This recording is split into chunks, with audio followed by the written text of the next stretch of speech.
Tangisan itu adalah bukti keberanian. Kita tidak melarikan diri dari masalah. Kita hadapi meskipun pahit dengan air mata bercucuran. Maka tidak perlu merasa malu karena air mata. Karena air mata adalah bukti bahwa seseorang memiliki keberanian yang sangat besar. Yaitu keberanian untuk menderita.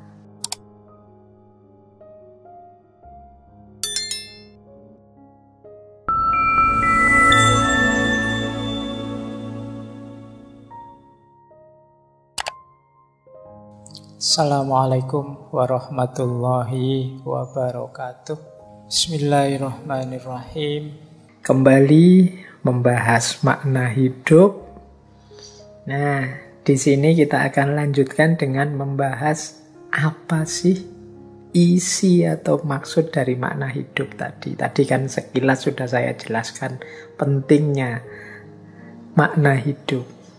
Nah, aspek-aspek yang merupakan makna hidup, yang jadi dasarnya makna hidup kita. Ini menurut Frankl ada 5 aspek yang membentuk pemaknaan kita terhadap hidup.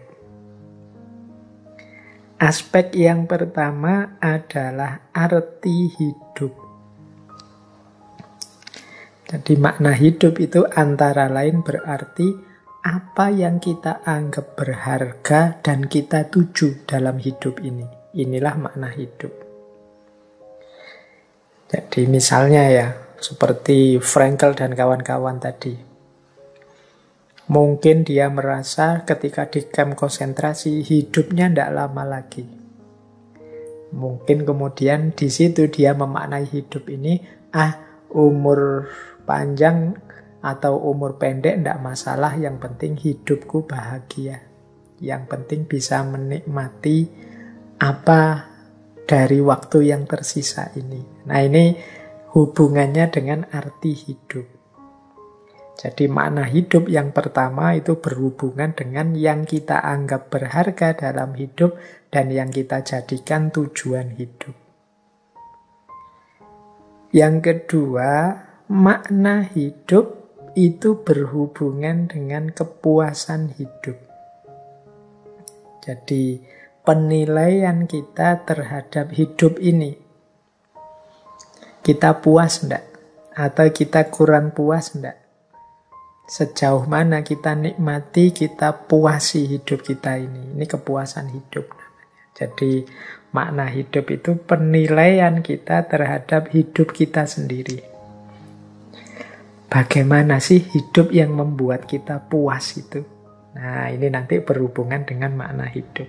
Hidup puas itu ya kalau saya sukses, dapat gelar doktor, kemudian punya harta banyak, punya anak, punya istri yang sejahtera misalnya.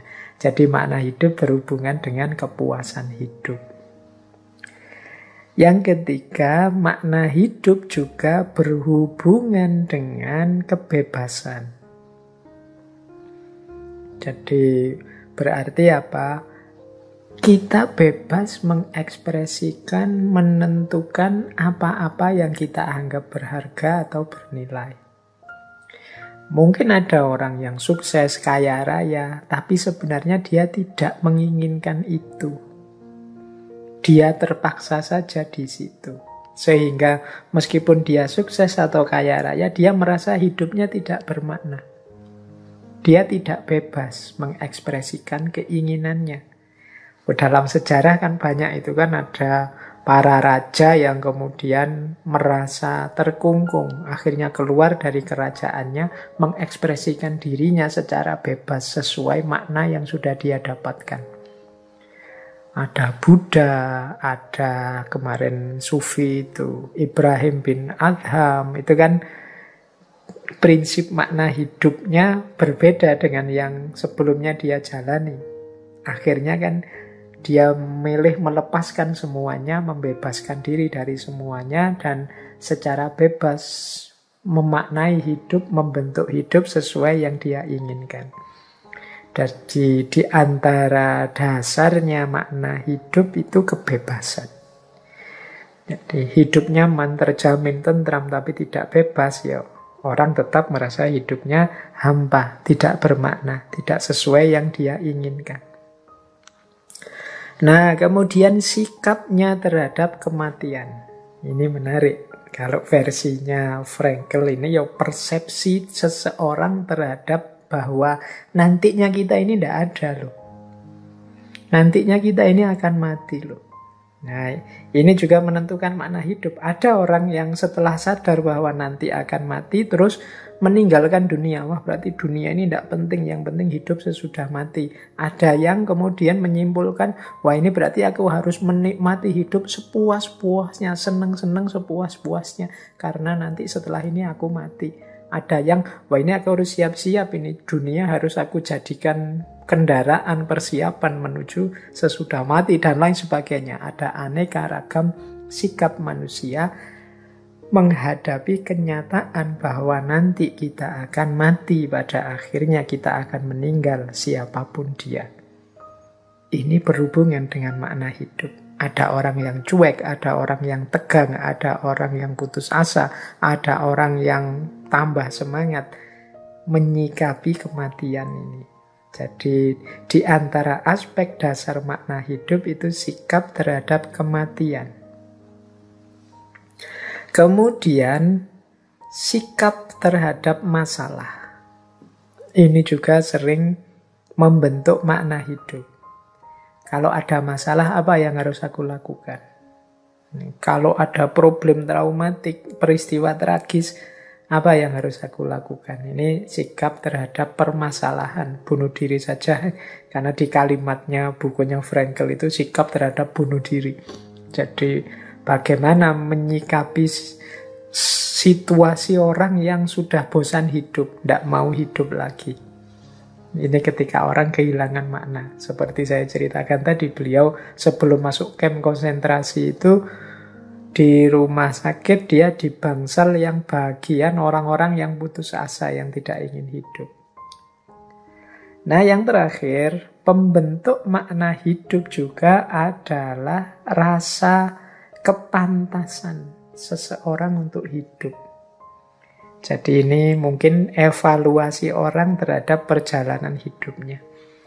Aku ini pantasnya hidup itu seperti apa sih? Atau pantas enggak sih aku hidup ini? Ada gunanya enggak sih aku hadir di muka bumi ini? Fungsinya apa sih aku hadir ini? Jangan-jangan malah bikin ruwet saja. Nah, ini hasil evaluasi, hasil muhasabah kita.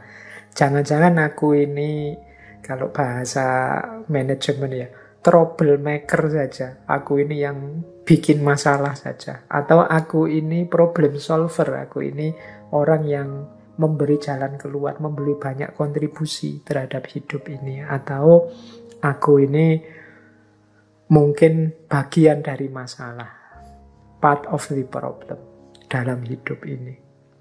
Nah, ini hasil renungan kita, berhubungan dengan pantas tidaknya aku hidup. Jadi ini dasar-dasar unsur-unsur makna hidup. Jadi makna hidup itu arti hidup, kepuasan hidup, kebebasan memutuskan, sikap terhadap kematian, sikap terhadap masalah, dan juga kepantasan untuk hidup.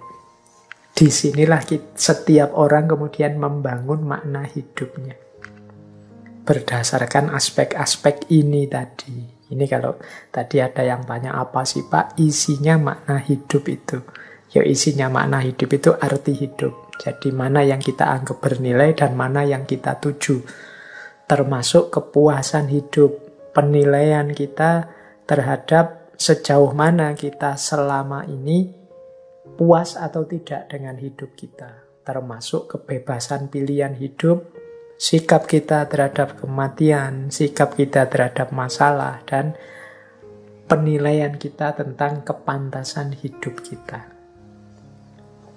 Baik, wah ini waktunya kurang 30 menit lagi.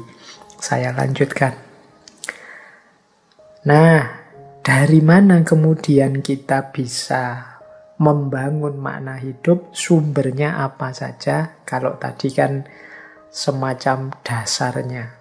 wadah-wadahnya. Kalau ini sekarang sumbernya. Kalau menurut Viktor Frankl, sumber makna hidup itu ada 7. Jadi, Pak, saya ingin membangun makna yang positif untuk hidupku. Harus dari mana saya mengambilnya? Kalau memakai teorinya Frankl, setidaknya ada 7 aspek hidup yang bisa kita jadikan sumber pemaknaan. Yang pertama apa? Kreativitas. Atau apa yang kita berikan pada hidup ini. Jadi misalnya ya, kita ini guru atau dosen atau ustadz atau apa, itu kan saya bisa sedikit-sedikit memberi kontribusi ilmu, wawasan pada murid-murid, pada mahasiswaku. Nah, ini kreativitas, karya. Saya bisanya nulis, saya bisanya memberi manfaat lewat tulisan-tulisan saya. Nah, ini juga bisa jadi sumber makna hidup. Jadi hidupku bermakna lewat tulisan. Makna hidupku sesuai dengan apa yang aku ajarkan. Jadi kreativitas itu kita memberi makna hidup berdasarkan apa yang kita berikan dalam hidup ini. Apa kontribusi apa yang kita berikan untuk kehidupan. Nah, bisa juga makna hidup itu kita ambil dari pengalaman. Kalau ini kebalikannya, kreativitas. Kalau kreativitas kan makna hidup sesuai yang kita berikan. Kalau pengalaman ini makna hidup sesuai yang kita terima dari kehidupan. Misalnya kebenaran, keindahan, atau cinta. Saya mengalami hidupku bertaburan kasih sayang dari orang tua, dari lingkungan, dari teman, dari sahabat. Maka hidup ini menurutku yang paling bermakna adalah persahabatan dan hubungan antar manusia. Nah, ini makna hidup yang sumbernya pengalaman. Nah, bisa sumber kedua. Sumber ketiga, makna hidup itu bisa dari pilihan sikap kita terhadap situasi-situasi di sekeliling kita. Jadi misalnya ya kita ngalami bencana, ngalami penyakit, ngalami penderitaan, mengalami kematian demi kematian. Nah, ini kita bisa membangun makna sesuai yang kita inginkan. Membangun sikap sesuai yang kita inginkan. Pak, saya ingin jadi orang yang pemberani. Tidak mudah putus asa misalnya. Atau Pak, saya ingin jadi orang yang sabar. Ada masalah apapun saya kuat menanggungnya. Nah, ini bisa jadi sumber makna hidup. Jadi sikap-sikap yang kita ambil dalam hidup ini bisa jadi dasar kita menetapkan makna hidup. Atau bisa juga self-preoccupation. Self-preoccupation itu apa yang kita lakukan untuk memenuhi kebutuhan kita. Nah, saya ini Pak, orangnya pantang menyerah, saya itu pekerja keras. Saya itu pembelajar yang tekun, yang rajin. Saya itu, ini upaya-upaya kita untuk memenuhi kebutuhan hidup kita. Self-preoccupation. Atau ya kemandirian kita memenuhi kebutuhan-kebutuhan kita. Ini bisa jadi sumbernya makna hidup. Kemudian bisa juga lewat capaian-capaian individu. Prestasi-prestasi kita, kemudian kenyamanan-kenyamanan hidup yang menurut kita unik, tidak sama dengan yang lain. Misalnya gini loh, ada orang, orang-orang itu semuanya kok dikejar-kejar oleh dunia. Saya santai sajalah. Saya nikmati apa adanya. Loh, ini kan makna versi individual kita tentang hidup. Jadi melalui capaian-capaian atau keunikan-keunikan penghayatan kita sendiri terhadap hidup pribadi kita. Termasuk mungkin prestasi-prestasi kita, termasuk mungkin hal-hal unik yang menurut kita tidak dimiliki orang lain. Nah, ini sumber makna hidup. Yang lain bercita-cita tinggi-tinggi, cita-cita saya jadi orang biasa saja kok Pak. Saya ini orang biasa, yang biasa-biasa saja, dan yang saya lakukan juga biasa saja Pak. Nah, ini makna hidup sesuai dengan penghayatan individual kita. Bisa juga makna itu kita bangun dari masyarakat, pengaruh lingkungan, norma-norma sosial, budaya di sekeliling kita. Itu bisa. Kalau ini jamak umum. Biasanya orang itu cita-cita, tujuan hidup itu bisa diambil dari buku-buku, nasihatnya ustadz-ustadz yang dipercaya, atau norma-norma sosial yang ada, dan lain sebagainya. Nah, ada juga self-transcendent. Self-transcendent itu kita membangun makna hidup seperti dijelaskan di awal tadi, dengan cara melampaui semua kondisi kita saat ini. Kita hayati situasi kita, kemudian kita tuju, kita target melampaui situasi dan diri kita saat ini. Namanya self-transcendent. Aku ingin jadi sosok yang sangat dekat dengan Tuhan misalnya. Itu kan melampaui kondisi saat ini, itu kan nanti untuk yang akan datang. Sekarang sedang aku cita-citakan, aku tuju, dan aku jadikan makna hidup yang hakiki. Nah, ini namanya self-transcendent. Jadi teman-teman, sumbernya makna hidup itu bisa lewat jalur kreativitas, atau pengalaman kita, atau sikap kita, atau self-preoccupation, kemandirian kita, atau melalui kondisi-kondisi khas individual kita, atau melalui lingkungan sekeliling kita, atau pelampauan kita mengatasi situasi dan kondisi kita saat ini. Baik, nah kita lanjutkan ya, waktunya tambah mepet. Nah, kalau tadi sudah sebelumnya kita jelaskan dasar-dasar, filosofi, aspek-aspek, dan juga sumber-sumber makna hidup. Sekarang kita bahas kondisi pahitnya, kondisi yang negatif. Nah, seperti tadi sedikit-sedikit saya singgung kan, ada kondisi yang negatif, yaitu kondisi orang yang hidup tanpa makna. Ini kondisi patologis namanya. Ada masalah dalam jiwa seseorang yang hidup tanpa makna. Ada beberapa situasi yang indikasinya ke sana. Yang pertama adalah gangguan namanya neurosis nugenik. Ini mungkin kita pernah ketemu orang yang seperti ini. Orang yang merasa hampa, merasa bosan, putus asa, dia mengeluh terus. Dia susah disuruh inisiatif, tidak semangat hidupnya. Menganggap hidupnya ini tidak ada artinya lagi. Dia cuek dengan apa yang ada yang terjadi sekelilingnya. Jadi ini patologi. Ada problem dengan jiwanya. Kalau teman-teman ketemu dengan orang-orang dengan gangguan neurosis nugenik ini, ya kalau mampu bisa melakukan semacam logoterapi yang dijalankan, dicontohkan oleh Viktor Frankl tadi. Pelan-pelan kita tuntun dia untuk menemukan makna hidup, untuk menemukan arti penting hidupnya. Mungkin dari kreativitasnya, atau dari pengalamannya, dari kebebasan bersikapnya, dari kemandiriannya, dari ciri khas individunya, atau dari tradisi di sekeliling dia, atau orientasi ke depan, self-transcendentnya. Jadi karena ini problem tanpa makna, kasihan. Orang seperti ini lama-lama dia jadi tidak ingin hidup lagi, karena dia menganggap hidup itu tidak ada artinya.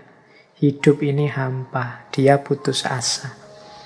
Kalau dalam agama kan bahkan putus asa itu dikategorikan orang yang kufur.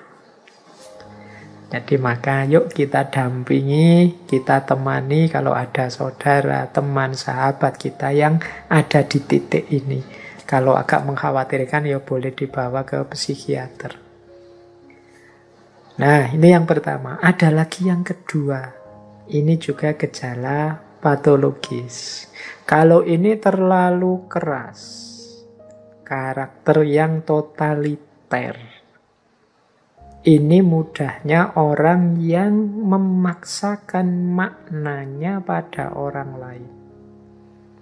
Memaksakan tujuan, kepentingan, kehendaknya pada orang lain. Tidak mau diberi masukan. Kalau dikritik marah-marah, menganggap dirinya pasti benar dan selalu benar. Ini juga patologis, karakter totaliter ini. Ya setiap orang punya makna. Orang totaliter itu memaksakan maknanya pada orang lain. Jadi dia tidak bisa dikritik, tidak bisa menerima masukan, tidak sadar kenyataan orang lain juga punya makna hidup sendiri. Ini juga akan jadi bagian dari masalah dan juga troublemaker dalam kehidupan kita. Ya mudahnya mari kita introspeksi ya untuk diri kita sendiri saja. Karena kadang-kadang kita itu, kalau saya bilang seperti ini, yang terbayang di kepala teman-teman kan orang yang tidak disukai oleh teman-teman. Entah kelompok yang mana atau kubu yang mana. Sehingga akhirnya tidak ada perbaikan, wong kita menuju orang lainnya kan tidak mau dengan apa yang kita sampaikan. Maka mari kita untuk muhasabah diri sendiri kita saja. Jangan-jangan kita sering seperti ini.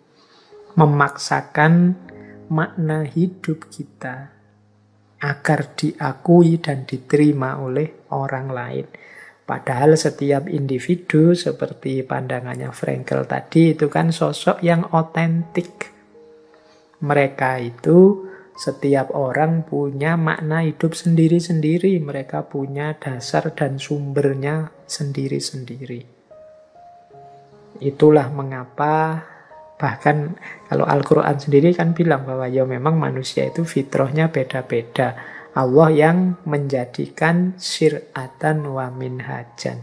Setiap orang punya jalan, punya cara hidup sendiri-sendiri sesuai maknanya masing-masing. Maka memaksakan makna itu sebenarnya ya nabrak sunnatullah.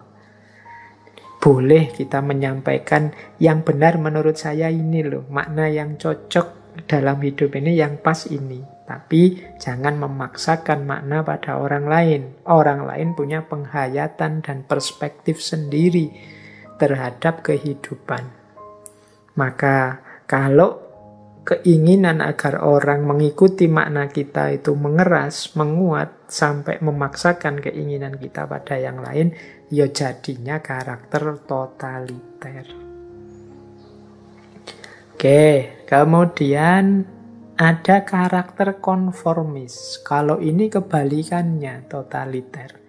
Karakter konformis ini orang mirip dengan dulu waktu kita membahas people pleaser. Orang yang tunduk saja, ikut saja pada lingkungan dan orang lain di sekitarnya, tidak peduli aspirasinya sendiri, tidak peduli kepentingannya sendiri, tidak peduli pemikirannya sendiri. Dia abai terhadap dirinya sendiri, mengorbankan dirinya.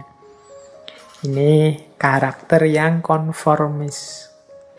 Kebalikannya totaliter tadi. Dia justru tidak punya jati diri, tidak punya makna hidup.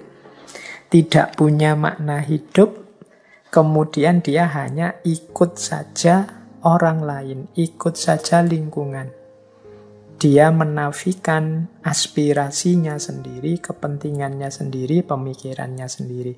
Jadi ada 3 kondisi patologis yang berlawanan dengan kondisi eksistensial penuh makna.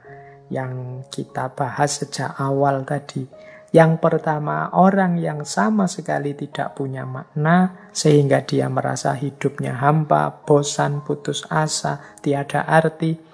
Yang kedua, seorang yang totaliter yang merasa maknanya adalah satu-satunya, pasti benar dan tidak bisa dikritik, memaksakan makna pada yang lain.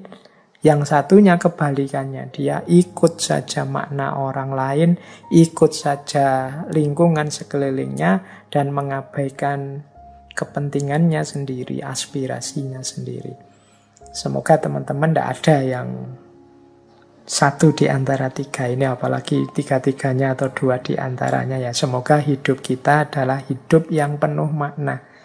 Disitulah kita eksis sebagai manusia.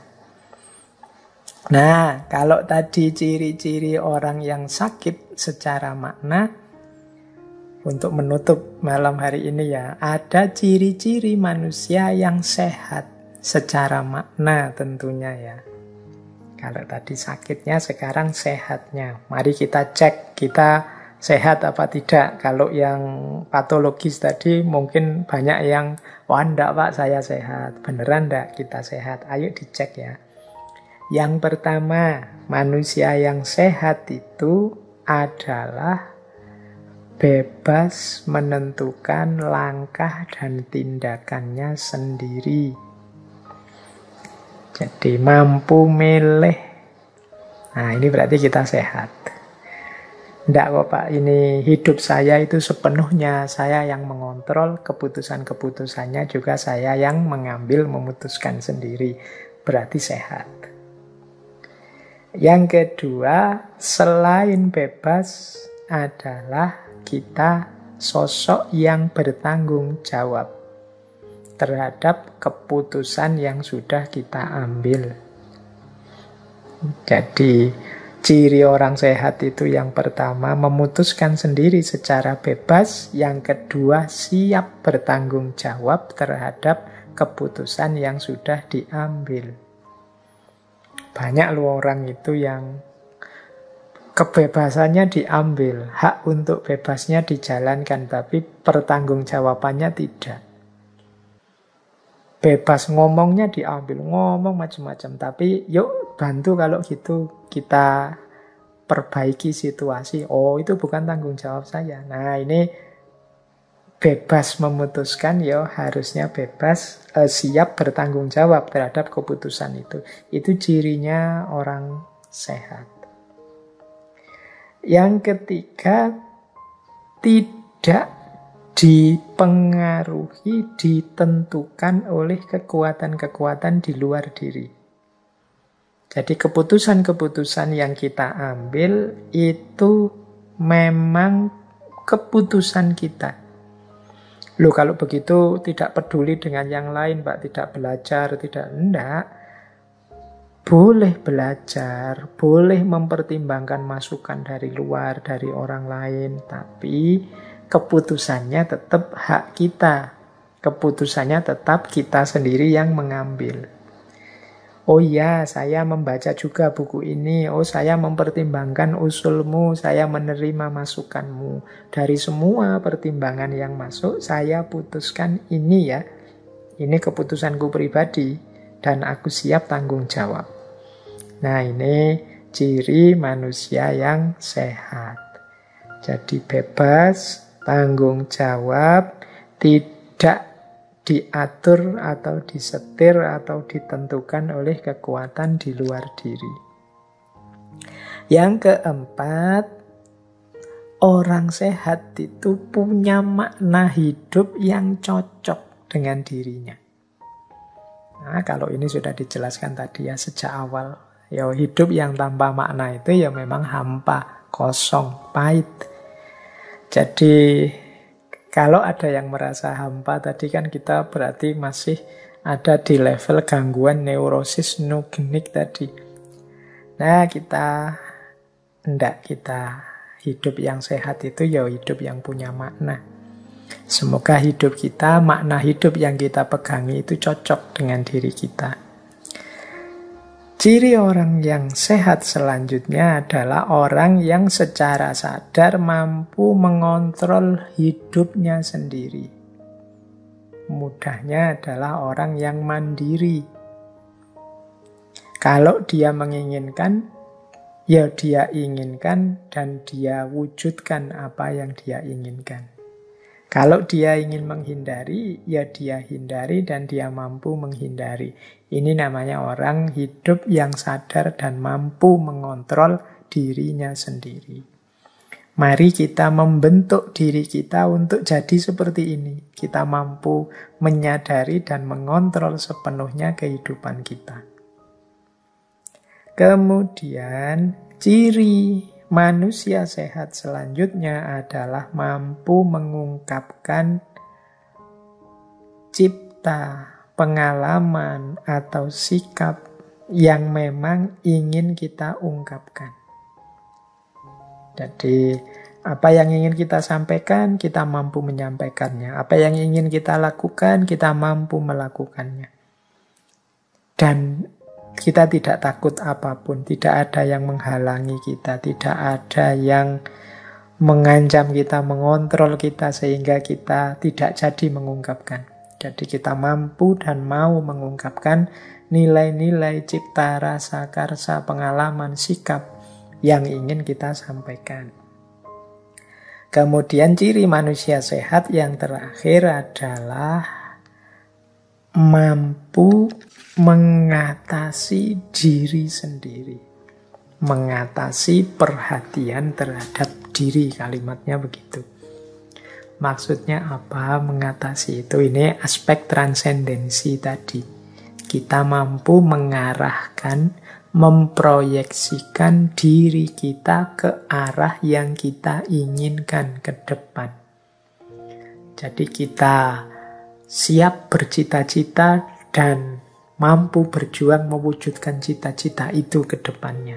Tidak sekedar terpenjara oleh masa lalu atau menerima situasi di masa kini, tapi juga mampu bercita-cita dan mampu berjuang mewujudkan cita-cita yang sudah dipatok ke depan. Inilah ciri-ciri manusia yang sehat. Apakah kita sehat seperti ini? Ya, maksudnya ini sehat secara eksistensial. Inilah berarti manusia yang eksis, manusia yang berjati diri, yang hidupnya bermakna. Ciri-ciri manusia yang sehat. Kalau tadi yang sakit, ini yang sehat. Nah, ini mungkin nanti bisa jadi bahan introspeksi setelah teman-teman mengikuti kajian malam hari ini. Baik, masih ada waktu ternyata kurang lebih 5 menit.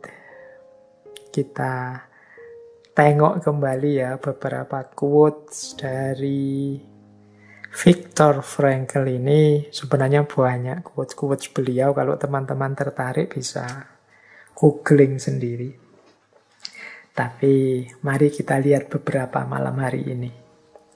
Ada yang saya suka kalimat ini. Sejak Auschwitz kita tahu apa yang mampu dilakukan oleh manusia. Dan sejak Hiroshima kita tahu apa yang menjadi taruhannya. Auschwitz ini ya kamp konsentrasinya Nazi. Sejak Auschwitz kita tahu yang mampu dilakukan oleh manusia. Ternyata manusia itu bisa sekejam itu. Ternyata manusia itu bisa sesadis itu. Ternyata manusia itu bisa setidak manusiawi itu. Bahkan mungkin sampai hari ini kita juga banyak melihat gejala-gejala manusia yang tidak seperti manusia. Yang kedua, sejak Hiroshima kita tahu apa yang menjadi taruhannya. Mengikuti ambisi manusia, keinginan-keinginan manusia yang terkendali, lenyapnya makna-makna hidup dan kemanusiaan membuat kehancuran demi kehancuran. Dan Hiroshima jadi bukti betapa manusia yang kehilangan kendali dirinya, manusia yang kehilangan rem dalam hidupnya, taruhannya besar. Jadi Auschwitz sama Hiroshima semoga jadi monumen bagi kita untuk sepenuhnya mampu mengendalikan diri dan hidup dengan makna-makna yang tepat. Jangan sampai kita mengulangi kesalahan yang sama. Nah, ada lagi quotes yang menurut saya menarik dari Frankl ini. Kata beliau begini, bila semua orang sempurna, maka setiap individu dapat digantikan oleh siapapun juga. Karena ketidaksempurnaan manusia inilah, maka setiap individu tidak dapat disia-siakan atau dipertukarkan. Jadi ini kalimat dari Frankl ini menegaskan setiap orang itu unik, setiap orang itu punya makna hidup sendiri-sendiri, setiap orang itu punya jati dirinya masing-masing. Tentu saja tidak sempurna, wong manusia itu terbatas. Justru karena ketidaksempurnaan inilah kita hargai setiap orang. Karena kalau manusia itu sempurna semua, ya berarti siapapun sama saja. Digantikan oleh siapapun juga tidak masalah, kan begitu. Tapi kan karena tidak sempurna dan manusia ini beragam dalam ketidaksempurnaannya, sesuai kapasitas masing-masing, termasuk kita yang ngomong ini juga tidak sempurna, ya berarti apa? Yang bisa kita lakukan adalah saling menghargai, saling menghormati, saling mendukung, saling menguatkan. Wong kita ini sama-sama tidak sempurna. Nah, ada lagi quote yang menurut saya menarik juga. Kalau ini mungkin unik ya kalimat ini menurut saya. Tidak ada perlunya merasa malu karena air mata. Karena air mata adalah bukti bahwa seseorang memiliki keberanian yang sangat besar. Yaitu keberanian untuk menderita. Jadi tidak perlu malu kalau kita mungkin mengalami peristiwa-peristiwa tidak menyenangkan, peristiwa pahit, peristiwa tragis dalam hidup, kemudian kita menangis. Tangisan itu bukan bukti kelemahan. Kata Frankl, tangisan itu adalah bukti keberanian. Tangisan itu menunjukkan bahwa kita berani menderita. Kita berani menghadapi situasi yang pahit dan tragis. Yuk, sampai kita menangis itu kan menunjukkan kita sedang menahan. Kita sedang menerima dengan gagah berani kepahitan itu sampai air mata kita mengalir. Kita tidak melarikan diri dari masalah. Kita hadapi meskipun pahit dengan air mata bercucuran. Maka tidak perlu merasa malu karena air mata. Karena air mata adalah bukti bahwa seseorang memiliki keberanian yang sangat besar, yaitu keberanian untuk menderita. Nah, terakhir, ini saya baca di akhir karena menarik quotes yang terakhir ini. Kata Frankl, ini untuk teman-teman yang masih muda ya, dia punya konsep menarik tentang kesuksesan. Jangan mengejar kesuksesan, karena semakin dikejar dan semakin dijadikan target, semakin kita akan kehilangan dia. Karena sukses, seperti halnya kebahagiaan, tidak dapat dikejar. Dia harus lahir dengan sendirinya. Dan hal itu terjadi sebagai dampak sampingan yang tidak direncanakan dari dedikasi pribadi seseorang kepada satu tujuan yang lebih besar daripada dirinya sendiri, atau sebagai produk sampingan dari penyerahan diri seseorang kepada seseorang yang lain daripada dirinya sendiri.